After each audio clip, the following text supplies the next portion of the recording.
ఉంటాయో వాటికి యథేచ్ఛగా పాల్పడుతున్న పరిస్థితి, ఇంకా ఆయన జగన్నామ స్మరణే చేస్తున్నారంటూ పలు అంశాలకు సంబంధించి వివాదాలు తలెత్తుతున్నాయి.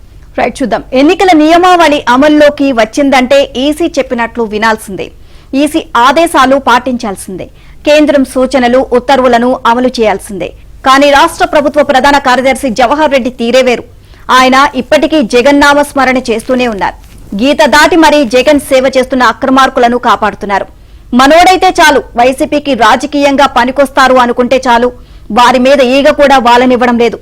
ఆదేశాలిచ్చింది ఈసీ అయినా కేంద్రమైనా రాష్ట్రంలో ఉన్న వైసీపీ బాస్ ఆదేశాలే తనకు శిరోధార్యం అన్నట్లు ఏకపక్షంగా వ్యవహరిస్తున్నారు.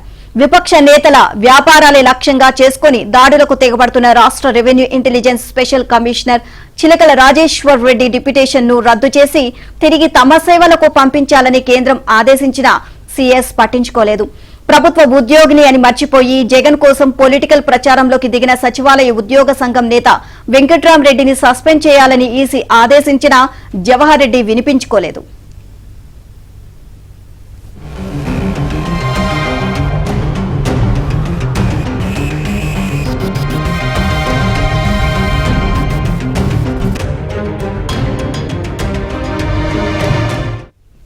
ఐఆర్ఎస్ అధికారిగా ఆదాయ పన్ను శాఖలో పనిచేస్తున్న చిలకల రాజేశ్వరరెడ్డిని జగన్ సర్కార్ రాష్ట్ర రెవెన్యూ ఇంటెలిజెన్స్ స్పెషల్ కమిషనర్ గా నియమించింది. 2021 ఆగస్టులో 5 ఏళ్ల డెప్యుటేషన్ పై ఆయన రాష్ట్రానికి వచ్చారు. ఇటీవల ఆయన వ్యవహార శైలి మరింత వివాదాస్పదంగా మారింది. విపక్ష నేతలు సానుభూతిపరులే ఆయన లక్ష్యం. మంగళగిరిలో చేనేత వస్త్ర వ్యాపారులపై దాడులు చేసినా, చీమకుర్తి చిలకలూరుపేటలో గ్రానైట్ పరిశ్రమల్లో సోదాలు చేసినా అంతే. ఇటీవల టీడీపీ నేత పత్తిపాటి పుల్లారావు తనయుడిపై కేసులు పెట్టి అరెస్టు చేయించింది ఈయనే. టీడీపీ నేతలే కానక్కర్లేదు, ఆ పార్టీ సానుభూతి పరులైనా మద్దతుదారులైనా రాజేశ్వరరెడ్డి ఊరుకోరు. జగన్ కు మద్దతు పలికితే ఈ సమస్యలు ఉండవు కదా అని నేరుగానే వ్యాపారులకు ఉచిత సలహాలిచ్చిన చరిత్ర ఆయనది. ఆయన నిర్వాకాలపై విపక్షాలు సాక్ష్యాధారాలతో సహా కేంద్రానికి ఫిర్యాదు చేశాయి. స్పందించిన కేంద్రం తక్షణం ఆయన్ను ఢిల్లీకి పంపించాలని సీఎస్ జవహర్ రెడ్డిని ఆదేశించింది. తమకు అధికారుల కొరత ఉందని మాత్రం తెలిపింది. డెప్యుటేషన్ కాలం ముగియడానికి 1.5 ఏళ్ల ముందే ఆయన్ను తిరిగి పంపించాలని ఆదేశించింది. కానీ కీలకమైన సమయంలో రాజేశ్వరరెడ్డిని వదులుకునేందుకు సీఎస్ ఇష్టపడలేదు. ఆయన్ను ఈ సమయంలో పంపడం కుదరదని సదరు ఫైల్ పక్కన పెట్టారు. ఈ నెల 10 నుంచి అలాగే పెండింగ్ లో ఉంచారు. రాష్ట్రంలో ఇతర అధికారులే లేరా అన్నట్టు రాజేశ్వరరెడ్డి సేవలే కావాలని ఎందుకు అడుగుతున్నట్లు?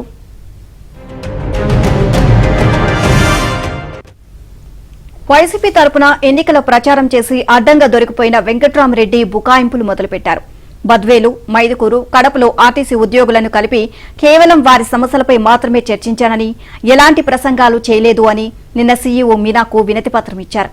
సస్పెండ్ చేసిన 11 మంది ఆర్టీసీ ఉద్యోగులను తిరిగి విధుల్లోకి తీసుకోవాలని కోరారు. తనను సస్పెండ్ చేయాలి అంటూ ఈసీ ఇచ్చిన ఆదేశాలను తొక్కిపెట్టి ఇప్పటికే సస్పెండ్ చేసిన వారిని విధుల్లోకి తీసుకోవాలి అంటూ వివరణ ఇప్పించడమే ఇక్కడ విశేషం. రోజా నిబంధనలు 2A8 ప్రకారం ఏ సంఘం నాయకుడైనా ఒక రాజకీయ పార్టీకి అనుకూలంగా మాట్లాడితే ప్రభుత్వం ఆ సంఘం గుర్తింపు ఉపసంహరించుకోవాలి. ఏపీ ప్రభుత్వ ఉద్యోగుల సంఘం నేత సూర్యనారాయణకు ఈ నిబంధనను వర్తింపజేసిన ప్రభుత్వం వెంకట్రామరెడ్డికి ఎందుకు వర్తింపచేయడం లేదు?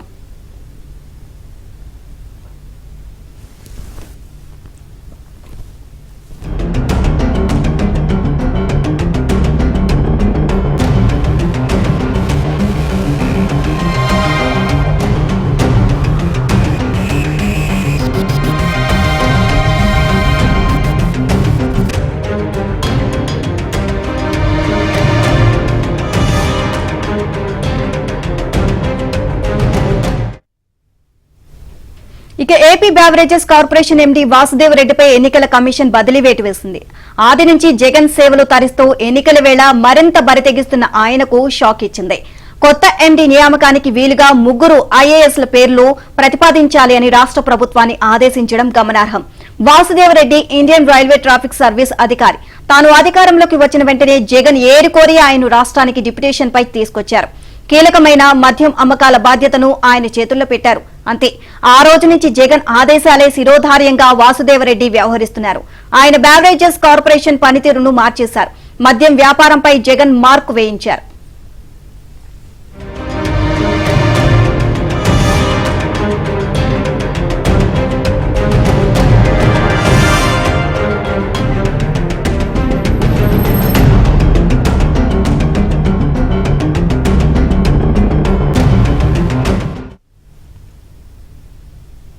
ఇక కోడ్ అమల్లోకి వచ్చాక ఎన్నికలు సమీపిస్తున్న వేళ వైసీపీ శ్రేణులకు మద్యం ధారాళంగా అందేలా చేయడంలోనూ ఆయన కీలక పాత్ర పోషించారు. ఇక ఎన్నికల్లో ప్రభావం చూపే కీలకమైన మద్యాన్ని వాసుదేవరెడ్డి అధికార పార్టీకి అడిగినంత ఇస్తున్నారంటూ ఇటీవల ప్రతిపక్షాలు ఈసీకి ఫిర్యాదు చేశాయి. దీనిపై ఎన్నికల కమిషన్ స్పందించింది. ఆయన్ను పక్కకు తప్పించాలని ఆదేశించింది. దీంతో ఏపీ బ్యావరేజెస్ కార్పొరేషన్ ఎండీగా వాసుదేవరెడ్డిని తప్పిస్తూ ప్రభుత్వ ప్రధాన కార్యదర్శి జవహర్ రెడ్డి ఉత్తర్వులు జారీ చేశారు. సాధారణ పరిపాలన విభాగంలో రిపోర్ట్ చేయాలని ఆదేశించారు. కార్పొరేషన్ ఎండీగా ఇంకెవరినో కాకుండా ఐఏఎస్ నే నియమించాలని ఈసీ నిర్ణయించుకోవడం గమనార్హం. దీనికోసం ఈసారి 3 ఐఏఎస్ అధికారుల పేర్లు ప్రతిపాదించాలని ఈసీ ఆదేశించింది. ఓవరాల్ గా దీనికి సంబంధించి మరిన్ని అప్డేట్స్ మా కరెస్పాండెంట్ సత్యాన్ని అడిగి తెలుసుకుందాం. సత్య, దీనికి సంబంధించి ఓవరాల్ అప్డేట్స్ ఏంటి? ఆంధ్రప్రదేశ్ బ్యావరేజెస్ కార్పొరేషన్ లిమిటెడ్ ఏదైతే ఉందో దానికి ఎండీగా ఉన్నటువంటి వాసుదేవరెడ్డిని అక్కడి నుంచి బదిలీ చేయాలని నిర్ణయించింది. ఆయన పైన ఇప్పటికే అనేకమైనటువంటి ఆరోపణలు విపక్షాల నుంచి చేశాయి. లెవెల్ ప్లేయింగ్ ఫీల్డ్ ఎన్నికల సమయంలో కోడ్ ఆఫ్ కాండక్ట్ అమల్లో ఉన్నప్పుడు ఉండాలి. అలా కాకుండా ఈ బ్యావరేజెస్ కార్పొరేషన్ ద్వారా ఏదైతే గోడౌన్లు పొందిన మద్యాన్ని నేరుగా వైసీపీ నేతలకు పంపించారనే ఆరోపణలు అయితే విపక్షాలు చేసిన పరిస్థితి అయితే ఉంది. ఇప్పటికే వైసీపీ నేతలందరికీ కూడా ఎక్కడికక్కడ మద్యం వెళ్ళిపోయి అక్కడ డంప్ అయిందని కూడా చెబుతున్న పరిస్థితి అయితే ఉంది. కొన్ని రోజుల క్రితం చింతలపూడి, పశ్చిమ గోదావరి జిల్లా చింతలపూడి ప్రాంతంలో ఒక మద్యం బాటిళ్లతో వెళ్తున్నటువంటి లారీ దారి తప్పడం, తర్వాత పోలీసులు దాన్ని పట్టుకోవడం జరిగింది.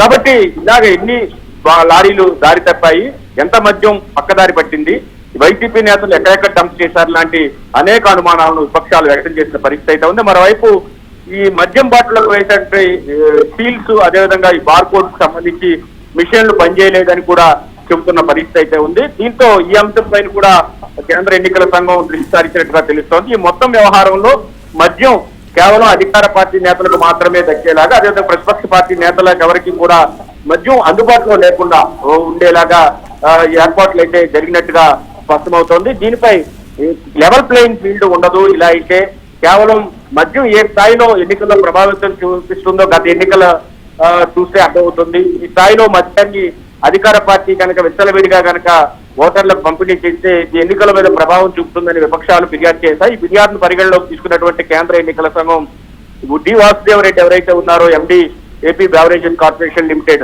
ఆయన్ను సిఐడికి రిపోర్ట్ చేయాల్సిందిగా ఆదేశించింది. అదే సమయంలో 3 ఐఏఎస్ తో ఒక ప్యానల్ పంపించాలని కూడా ఆదేశాలు ఇచ్చిన పరిస్థితి అయితే ఉంది. సిఎస్ ఈ మేరకు నిన్న సాయంత్రం ఉత్తర్వులు జారీ చేశారు. మరోవైపు సిఎస్ జవహర్ రెడ్డి వ్యవహార శైలిపై కూడా అనేక ఫిర్యాదులు అయితే విపక్ష టీడీపీ అందుతున్న పరిస్థితి అయితే ఉంది.